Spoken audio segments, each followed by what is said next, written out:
Jesús nació en Belén, Judea, cumpliéndose así varias profecías del Antiguo Testamento que anunciaban la venida de un Mesías. Este hecho inicia la cronología de la era cristiana, cuyo calendario es actualmente el más difundido. Se cumplió además la promesa del profeta menor Isaías, que dice: «He aquí que la Virgen concebirá y dará a luz un hijo». Isaías 7, versículo 14. Puesto que Jesús nació de Madre Virgen por obra del Espíritu Santo, su santidad Cristo fue un personaje único y singular, nacido del linaje de Israel, dijo Abdul-Bahá. En aquellos días reinaba en Judea el rey Herodes. Unos magos, habiendo visto una nueva estrella en el cielo y entendiendo qué significaba que había nacido un Salvador, fueron a Jerusalén y preguntaron: «¿Dónde está el rey de los judíos? Porque hemos visto su estrella en el oriente y venimos a adorarle». Oyendo esto, el rey Herodes se turbó y toda Jerusalén con él. Entonces Herodes llamó en secreto a los magos y les dijo que, cuando hallaran al niño, se lo hicieran saber, para que él también fuera a adorarlo. Los magos, después de hallar al niño con María, su madre, le rindieron homenaje y, en vez de volver a Herodes, regresaron por otro camino, porque entendieron que el rey no tenía buenas intenciones. José, el esposo de María, al haber sido avisado en un sueño de que Herodes tenía intención de buscar al niño para matarlo, huyó con él y su madre a Egipto. Al saberse burlado por los magos, Herodes mandó a matar a todos los niños menores de 2 años que había en Belén y sus alrededores. Después de muerto Herodes, José fue guiado por sueños para que llevara a su familia hacia la región de Galilea. Se establecieron en la ciudad de Nazaret, donde Jesús pasó la mayor parte de su vida. En el Corán, el libro sagrado del profeta de Mahoma, relata que Cristo habló cuando era apenas un recién nacido. En el libro 16, Sura 19, versículos 29 al 31, dice que, en conversación con su familia, María les mostró al niño con el dedo a fin de que lo interrogasen. «¿Cómo?», dijeron. «¿Hablaremos a un niño en la cuna?». «Yo soy el servidor de Dios», les dijo Jesús. «Él me ha dado el libro y me ha constituido profeta». La familia de Jesús seguía la religión judía. Eran sencillos, pero profundamente religiosos. Y Jesús asistía con su familia a los servicios de la sinagoga y sabía de memoria largos pasajes de las escrituras judías. Y el niño crecía y se fortalecía, y se llenaba de sabiduría, y la gracia de Dios era sobre él.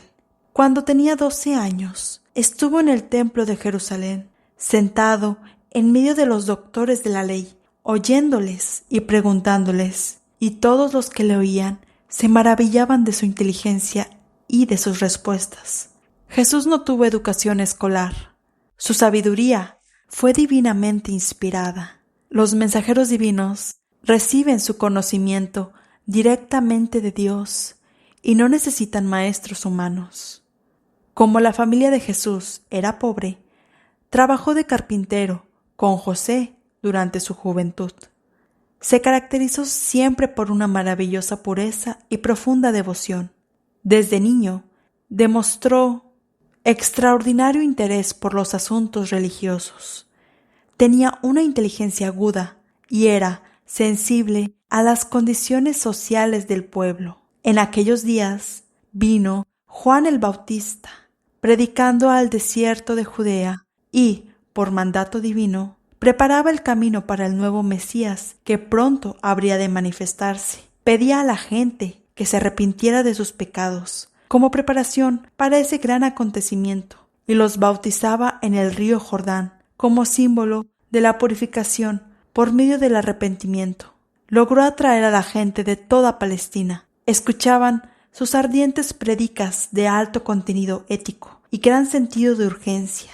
Dijo: «Yo, a la verdad, os bautizo en agua para arrepentimiento, pero el que viene tras mí, cuyo calzado yo no soy digno de llevar, es más poderoso que yo. Él os bautizará en Espíritu Santo y fuego.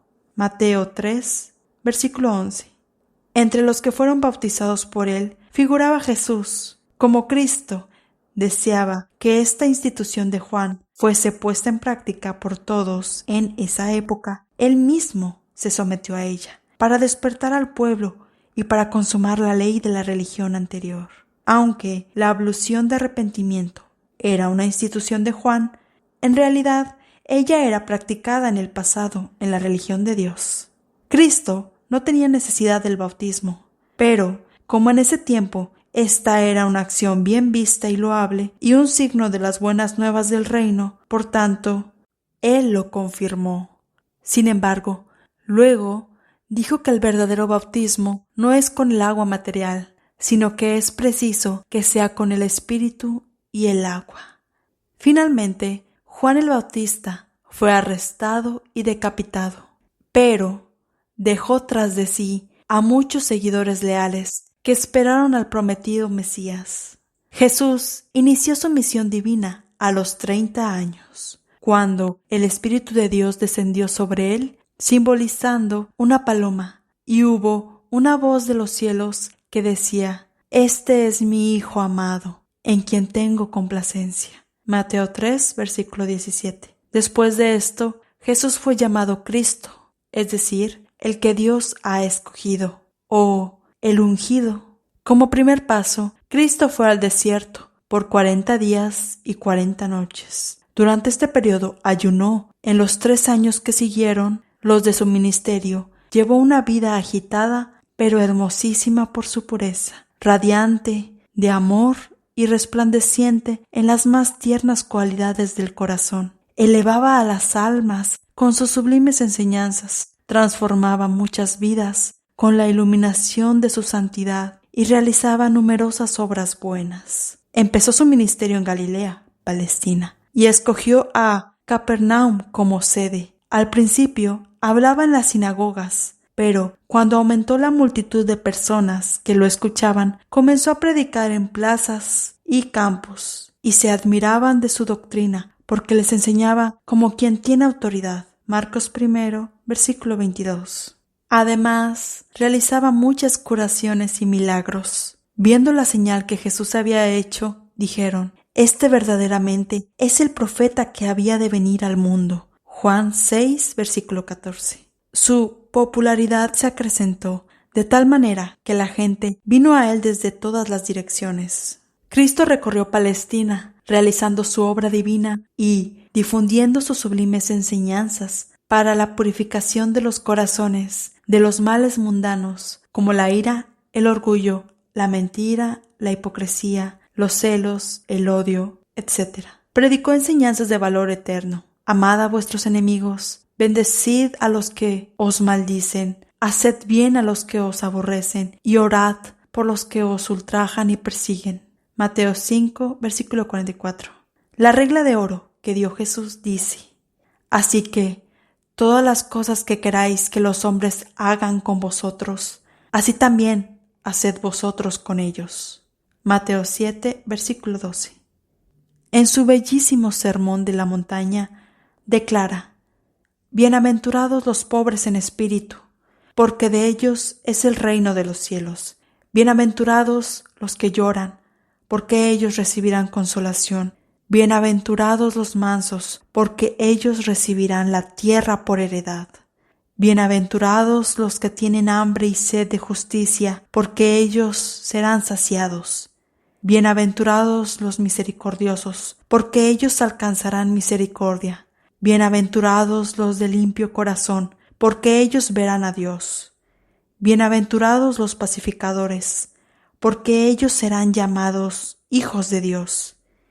Bienaventurados los que padecen persecución por causa de la justicia, porque de ellos es el reino de los cielos».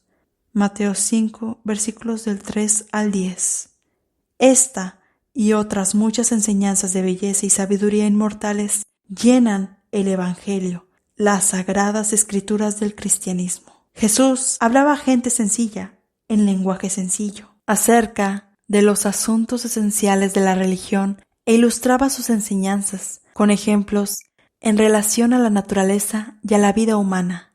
Muchas de sus más profundas lecciones fueron dadas en forma de parábola. Desde los comienzos de su misión hasta el fin de su vida, enseñó acerca de la realidad de Dios, quien lo envió, y de su propia relación con Él. Enseñó que Dios es una personalidad moral, soberana e invisible que rige el universo, el espíritu motriz tras el curso de la historia, un ser trascendental, absolutamente recto y justo, pero a la vez un Dios misericordioso, perdonador y amoroso, que interviene en los asuntos humanos. Cristo se refirió a sí mismo como el enviado de ese Dios, de quien dijo que es más grande que Él. El Padre es mayor que yo. Juan 14, versículo 28. Mi doctrina no es mía, sino de aquel que me envió. Juan 7, versículo 16. No puedo hacer nada por mí mismo. Según oigo, así juzgo, y mi juicio es justo, porque no busco mi voluntad, sino la voluntad del que me envió, la del Padre. Juan 5, versículo 30. Porque yo no he hablado por mi propia cuenta. El Padre me envió. Él me dio mandamiento de lo que he de decir y de lo que he de hablar. Juan 12, versículo 49. El furor de excitación e interés que despertaban los viajes y predicas de Jesús y su santidad transformadora atrajeron la atención de los fariseos y sacerdotes judíos de Jerusalén, que enviaron investigadores para espiar a Jesús y rendir un informe. El informe fue adverso. Luego, enviaron a escogidos sacerdotes y fariseos para enfrentar a Jesús y oponérsele. Lo que más les molestaba era la libertad con que Jesús interpretaba las leyes y enseñanzas de Moisés sin necesidad de seguir la tradición de la gente. Argumentaban que él iba en contra de la revelación de Dios y contradecía a Moisés y desviaba al pueblo. Los enemigos de Jesús intensificaron los ataques y amenazas contra su vida. Él sabía que esta posición culminaría con su muerte. Finalmente fue condenado a la cruz, acusado de blasfemia, porque decía ser el Hijo de Dios. Cristo fue crucificado a los 33 años de edad, entre dos ladrones y una corona de espinas en su cabeza. Después de haber sido injuriado y maltratado, dijo: Padre, perdónalos, porque no saben lo que hacen. Lucas 23, versículo 34. Cristo profetizó que en otra época volvería a la tierra. Habló al respecto en dos formas, en primera y en tercera persona. Se expresó como si él mismo fuera a volver y también como si otra manifestación del Espíritu de Dios o Espíritu de la verdad habría de venir.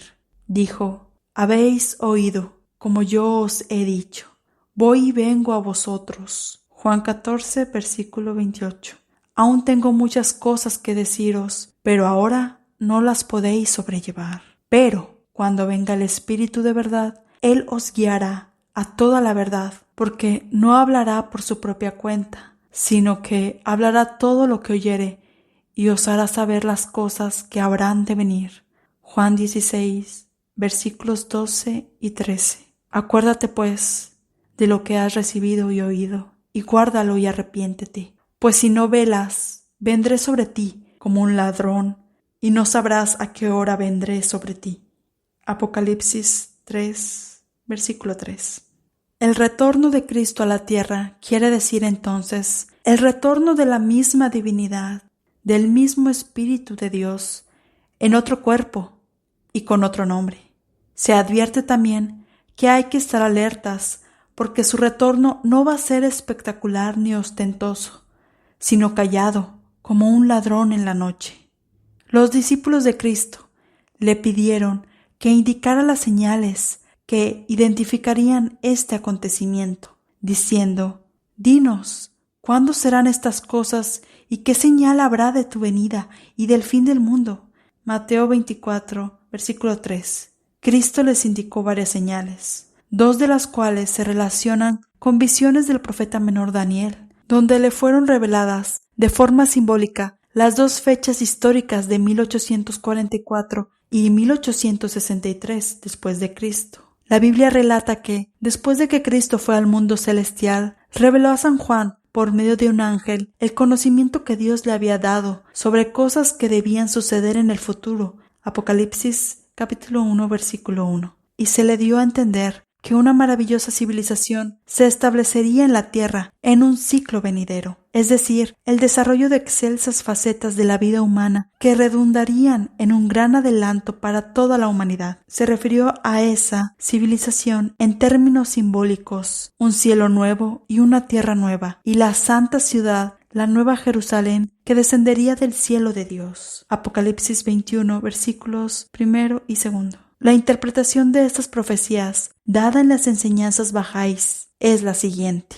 Esto es lo que en la Biblia se quiere decir con el descenso de la nueva Jerusalén. La Jerusalén celestial no es otra cosa que la civilización divina. Debe ser y será organizada, y la unidad de la humanidad será un hecho visible. La humanidad entonces se reunirá como una sola. Las diversas religiones serán unidas y las diversas razas serán conocidas como una sola raza. Oriente y Occidente se unirán y la bandera de la paz internacional será desplegada. El mundo por fin logrará la paz y las igualdades y derechos del hombre se establecerán. Esto es el reflejo del prometido reino de Dios en la tierra. Mateo 6, versículo 10. En Apocalipsis capítulo 3, versículo 12, se refiere otra vez a la simbólica Nueva Jerusalén de esta manera: al que venciere, escribiré sobre él el nombre de Dios y el nombre de la ciudad de mi Dios y la nueva Jerusalén, la cual desciende del cielo de Dios, y mi nombre nuevo. En cuanto a los aspectos nuevos que habrían de distinguir la gran civilización universal venidera, fue revelado en Apocalipsis 21, versículo 5, lo siguiente: y el que estaba sentado en el trono dijo: He aquí, yo hago nuevas todas las cosas nuevas que han de venir. En palabras de Cristo, están asociadas con el advenimiento de la nueva manifestación del Espíritu de la verdad. Juan 16, versículos 12 y 13. Con seguridad se puede afirmar que tendrá un nuevo nombre. Habrá nuevas enseñanzas, una nueva era, una renovación mundial, una perspectiva universal de la vida de la humanidad, un arte de vivir con dimensión global, elevación espiritual y moral, y un nuevo espíritu de hermandad, unión y paz entre todos los pueblos, religiones y razas del mundo. Esto figura entre las facetas básicas de lo que Cristo anunció cuando dijo que el prometido de Dios guiará a toda verdad, o sea, el plan de Dios completo para el reino divino o la nueva civilización espiritual mundial en la tierra. Cuando una vez alguien preguntó a Abdul-Bahá quién era Jesús, contestó: Jesús fue una manifestación de Dios. Todo lo relacionado con Él pertenecía a Dios. Conocerlo a Él era conocerlo a Dios. Tenerlo a Él era tener a Dios. Obedecerlo a Él era obedecer a Dios. Él fue la fuente de todas las virtudes divinas.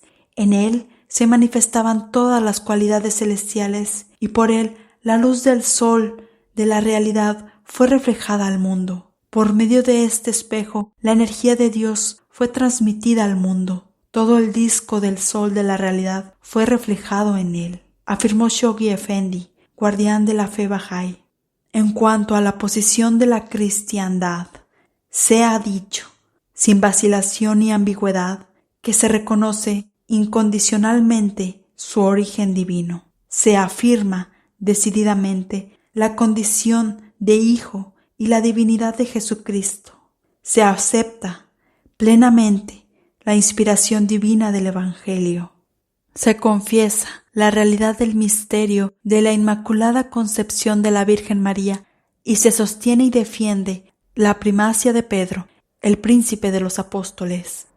El fundador de la fe cristiana es designado por Bahá'u'lláh como el Espíritu de Dios. Es proclamado como aquel quien apareció del hálito del Espíritu Santo y es ensalzado como la esencia del Espíritu. Su madre es descrita como esa bellísima figura, velada e inmortal, y la posición de su hijo es elogiada como una posición que ha sido exaltada por encima de las imaginaciones de todos los que habitan la tierra, en tanto que Pedro es reconocido como aquel de cuya boca ha hecho Dios que fluyan los misterios de la sabiduría y de la prolación. Has de saber, ha testificado además Bahá'u'lláh, que cuando el Hijo del Hombre rindió su alma a Dios, toda la creación lloró con gran llanto. Sin embargo, al sacrificarse a sí mismo, una nueva capacidad fue infundida en todas las cosas creadas. Sus efectos, de los cuales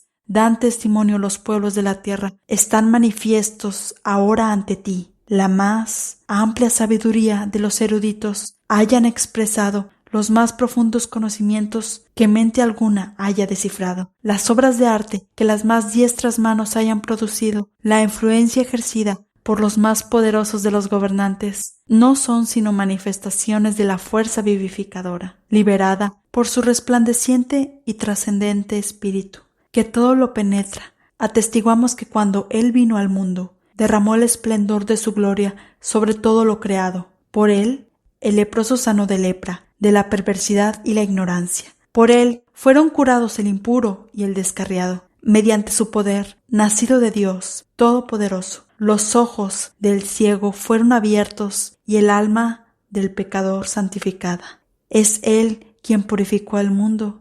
Bendito el hombre que con la faz radiante de luz se ha vuelto a Él.